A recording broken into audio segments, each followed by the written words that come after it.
kami ucapkan kepada Bapak Ibu yang hadir dalam acara Rapat Kerja Daerah Provinsi Bali serta monitoring dan evaluasi kinerja sesuai tusi oleh tim pembina pusat di lingkungan kantor wilayah Badan Pertanahan Nasional Provinsi Bali dari tanggal 23 sampai dengan 25 Juni tahun 2022.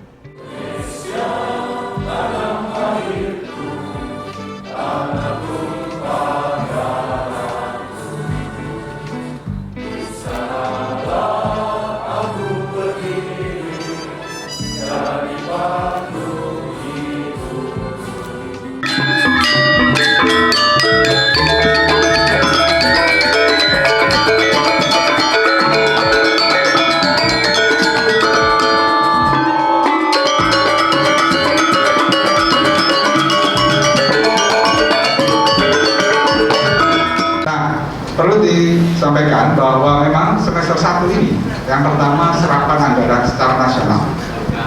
Serapan anggaran secara nasional kita itu masih rendah dibandingkan KL-KL lain. Kita mungkin nomor 56. Berarti tidak nomor 1, padahal kementerian mungkin hanya berdiri kita di papan tengah bawah, yaitu baru 29, %. Temanya penguatan integritas dan profesionalisme menuju layanan yang berkualitas. Dengan ini saya buka.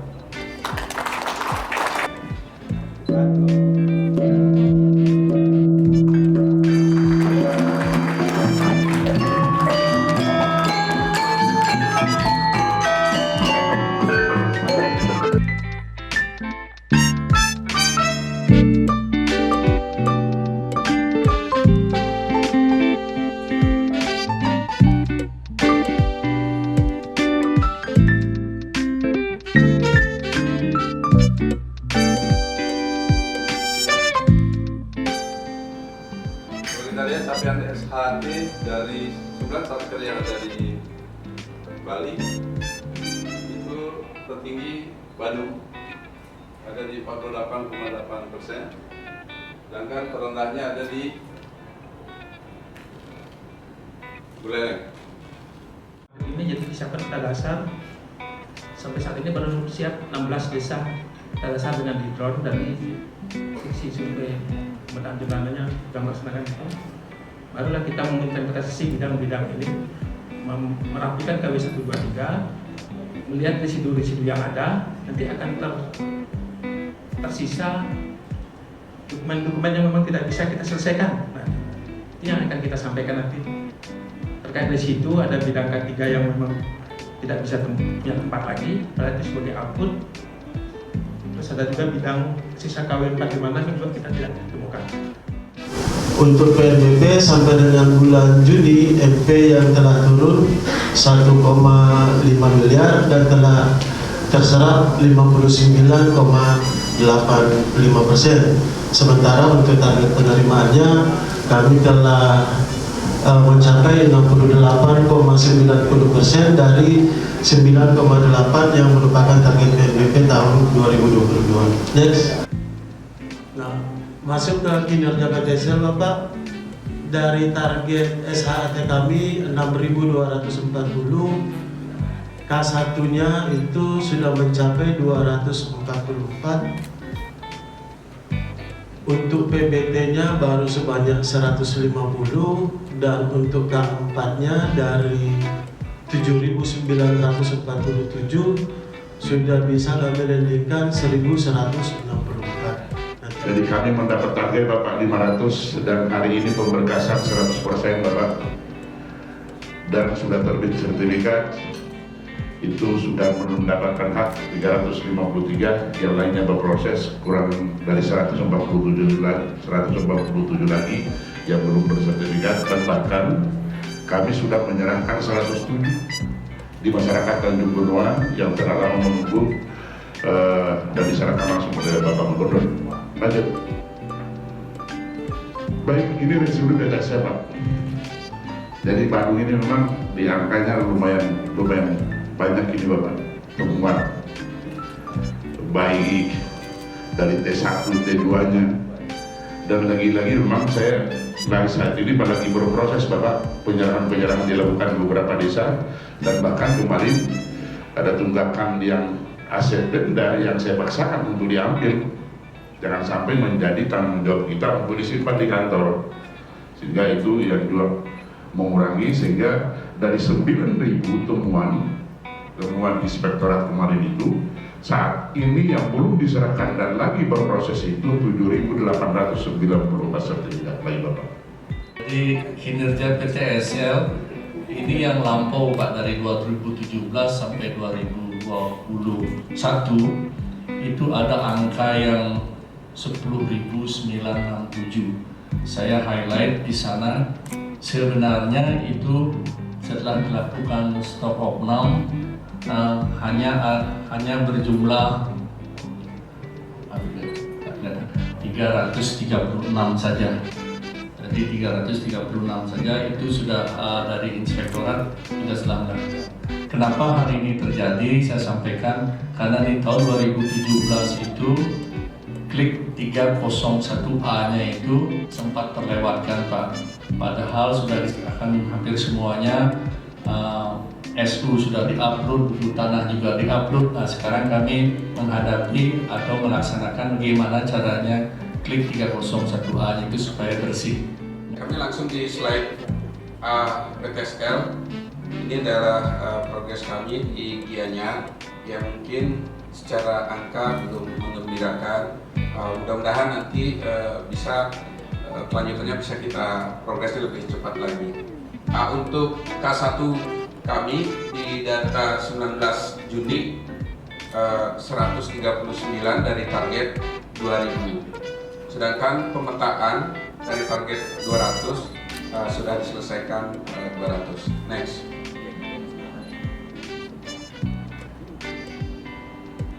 Izin Bapak, kami langsung saja sampaikan HKM dari kegiatan PTSL.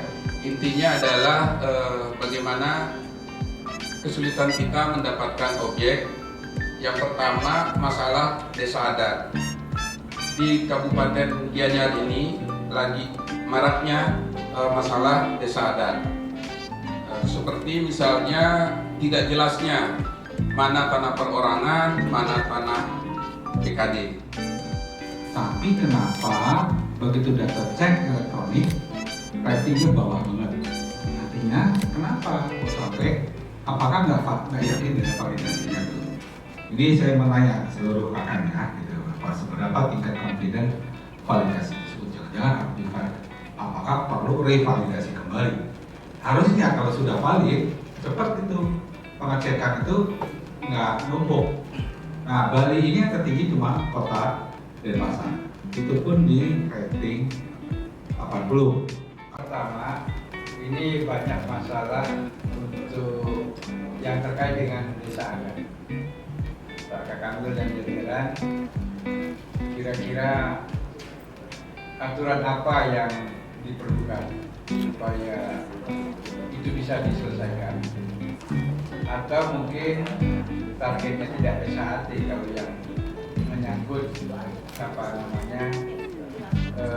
desa adat. Hampir semua kelihatannya ada terkait dengan itu, ya ini harus diselesaikan. Atau memang kita ya sudah, kalau memang tidak bersedia, kita hanya memetakan saja untuk desa-desa adat. Terdaftar semua itu dengan pakai drone ya.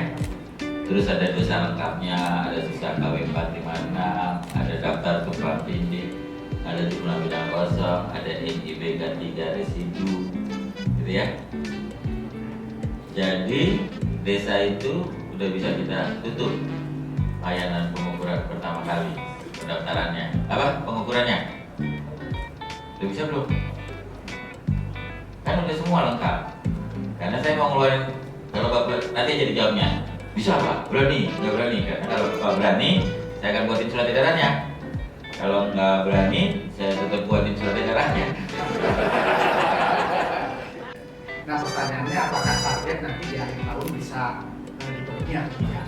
Terutama yang tadi disebutkan Pak Sekjen, Jenderal, kemudian Beleng dan juga Denpasar yang masih cukup itu kalau tadi saya lihat dari grafiknya Pak Kanwil itu cukup rata dari di bawah sekali. Nah itu kalau iya nanti strategi percepatannya bagaimana untuk mencapai di semester kedua ini buat supaya bisa tercapai. Yang kedua, seberapa persen tingkat kepercayaan konfidensi terhadap laporan residu PTSL? Yang pertama, coba dicek dashboard data K1 Badung dengan Buleleng tidak sama dengan yang dipaparkan. Buleleng selisih 2, Badung agak banyak. Jadi dashboard yang 17/2021.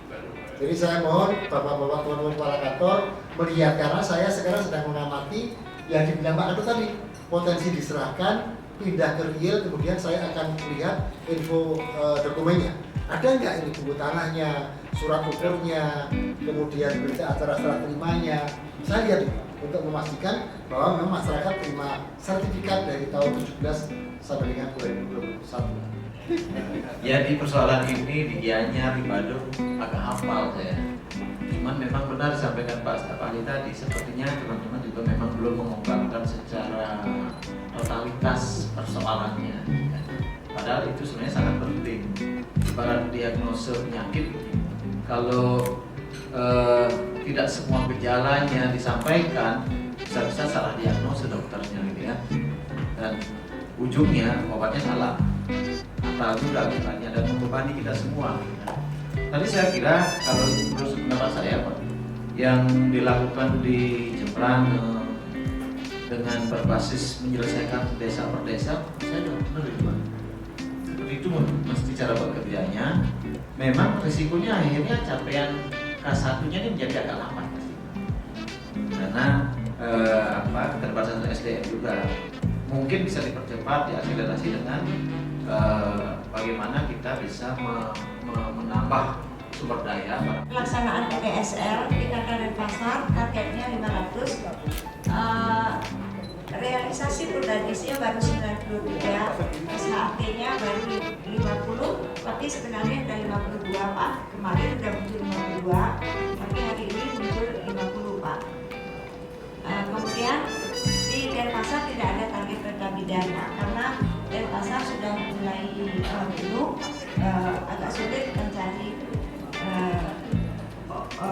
objek Pak. K3 tahun sebelumnya itu sulit untuk dinaikkan karena ada beberapa hal seperti teman-teman yang lain itu tidak bersedia untuk disertifikatkan Pak. Sudah ketemu pemohonnya, tapi tidak bersedia untuk disertifikatkan. Untuk kegiatan PTSL tahun anggaran 2022, kami mendapatkan target PBT 195 bidang. Sudah terrealisasi 113 bidang, kemudian progres pengukuran sudah 42 bidang, tinggal kami lanjutkan kepada pencetakan PBT. Kemudian realisasi anggarannya 47,14%. Kemudian untuk target PBT K4 kami mempunyai 1010 bidang target. Nah ini PTSL semuanya ini mengambil kecamatan Kintamani, satu kecamatan Bapak, di mana terdiri dari 48 desa. Di sana ada sekitar 1.502 kampak.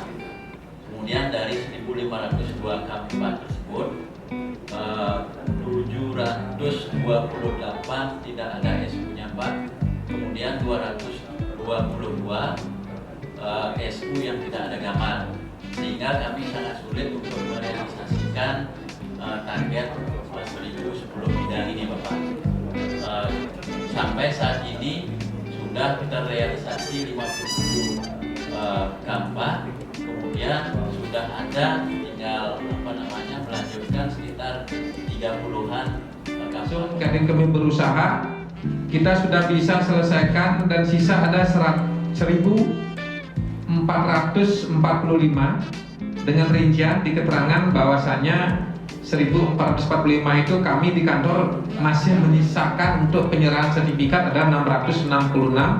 Jadi sisa target kami untuk stok of 6 ini adalah 839, 79 agak berat diselesaikan karena berbatasan dengan kehutanan, 631 berkas ini proses di tim adjudikasi, di mana tim adjudikasi kami ada yang sudah pensiun, jelas ada 57 sudah harus kami tuntaskan, di mana berkas-berkas lama yang seperti apa yang disampaikan dari teman yang lain juga bahwasanya berkasnya tidak ketemu.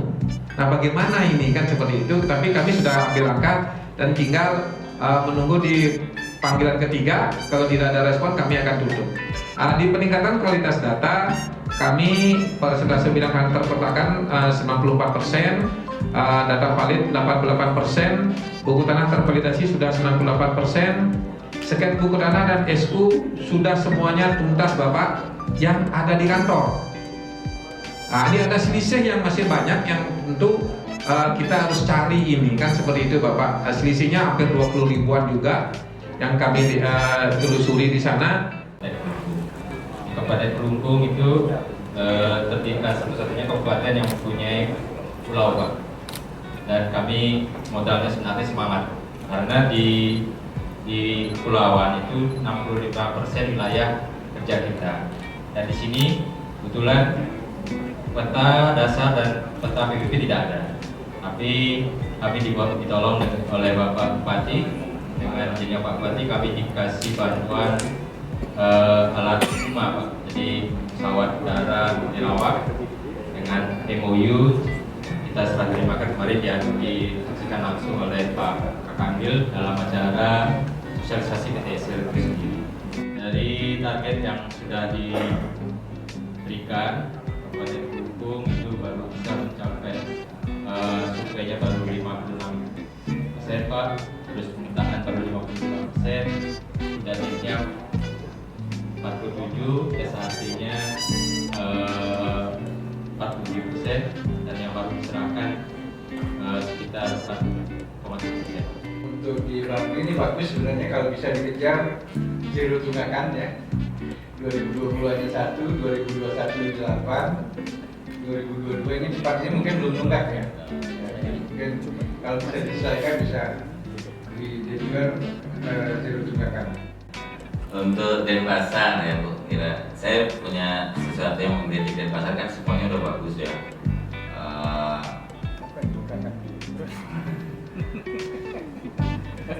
Jadi kira-kira Ibu punya masalah apa kalau tahun ini kita perintahkan untuk semua bidang tanah yang masih putih atau kosong Ibu delineasi?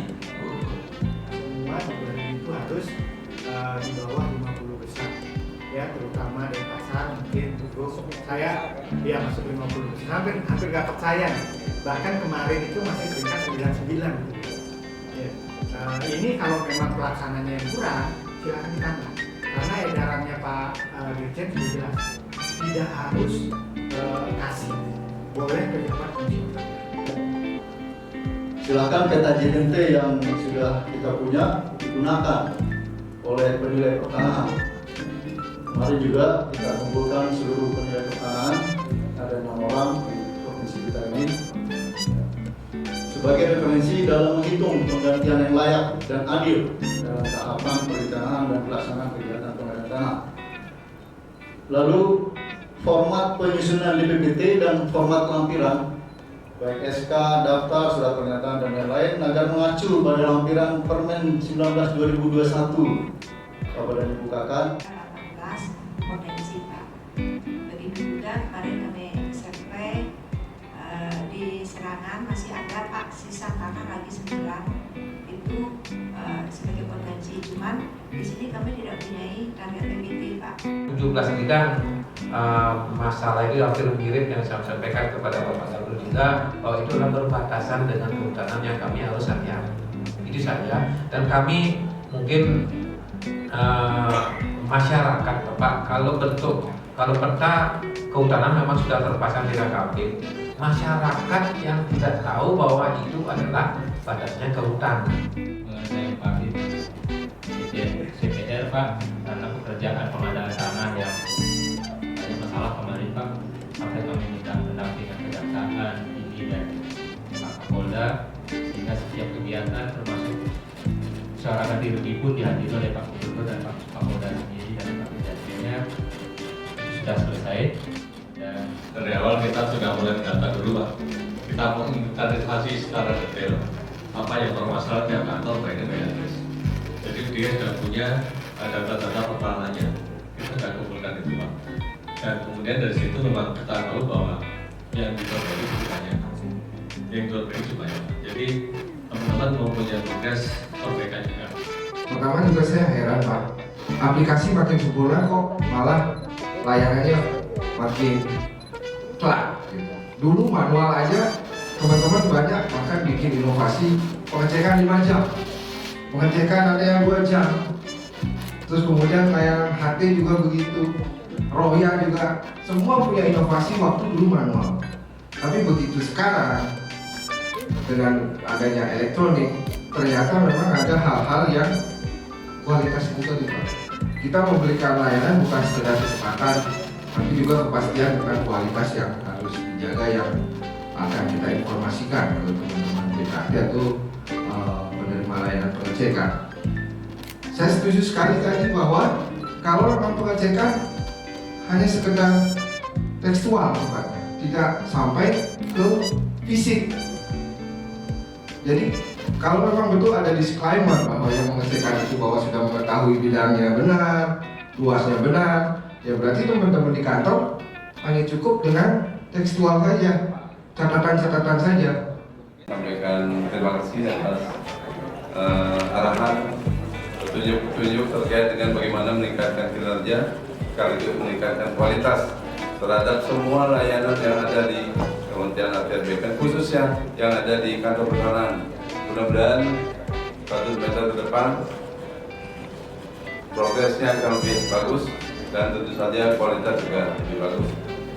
Semakin ke depan data kita semakin baik dan citra Kementerian ATR BPN semakin baik. Mudah-mudahan kita semua dengan pelayanan yang baik, katanya seluruh insan BPN akan masuk surga. Demikian yang bisa saya sampaikan dengan mengucapkan alhamdulillahirobbilalamin kegiatan yang hari ini yaitu evaluasi oleh dipimpin oleh Pak Sekjen, saya nyatakan ditutup. Wassalamualaikum warahmatullahi wabarakatuh. Om Santi Santi.